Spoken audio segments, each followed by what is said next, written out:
occultation of Saturn, meaning it appears to pass behind the moon. So you can imagine that if you were looking at the moon through a telescope and you saw a beautiful Saturn with its rings passing behind the mountains of the moon and disappearing.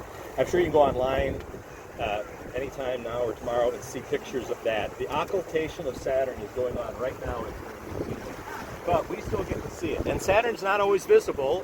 Matter of fact, it's rapidly moving behind the sun, and it won't be visible again here for almost another year. Let's first talk about some other objects in the western sky, because everything is rising in the east and setting in the west, because the Earth is rotating towards the east. That's why everything appears to rise in the east and set in the west. So in the western sky right now, we have three bright stars that I'll point out.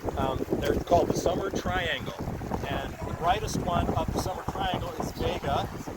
This one is called Deneb. And this one is Altair.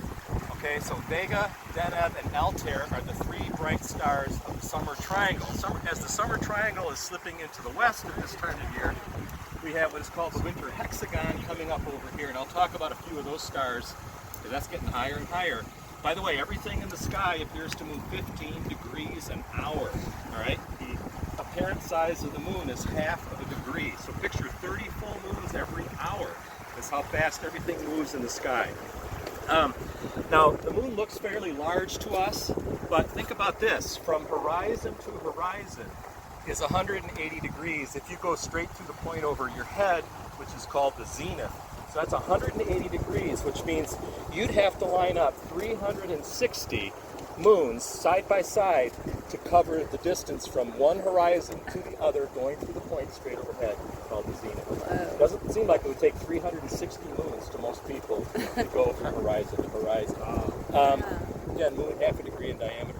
So, Summer Triangle. Let's go back to the Summer Triangle. Vega is the fifth brightest star in the sky. And it's very important for several reasons. It was the first star to ever have its photograph taken in 1850. And it used to be the pole star. And what do I mean by used to be? Well, pole star, ours is Polaris, which is right there. Pole star is the star that is almost directly over your head if you're standing on the North Pole. We call it the North Star, or it could be called Polaris, is the formal name.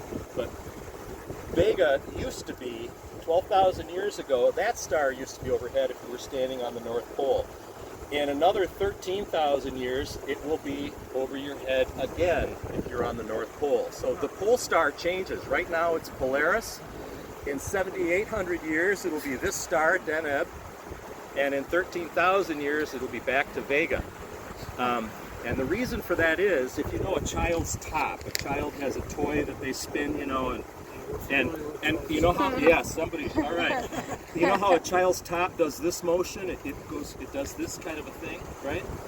It does it every few seconds for a child's top. Well, the Earth does that same motion. It's called precession, but it takes 26,000 years approximately for it to do one precess. So that's why 13,000 years ago, that was over the North Pole. This star is now over the North Pole, called Polaris, and in 8,000 years, that star will be over the North Pole. Let's talk, since we're out here, let's talk about Polaris quickly. Polaris, the North Star, is the end of the handle of the Little Dipper. Okay, if you found Polaris, you found the end of the handle of the Little Dipper. These two stars are part of the bowl of the Little Dipper, but the stars in the Little Dipper are very faint, so we're only seeing a few of the brighter ones. Polaris is not a bright star, people often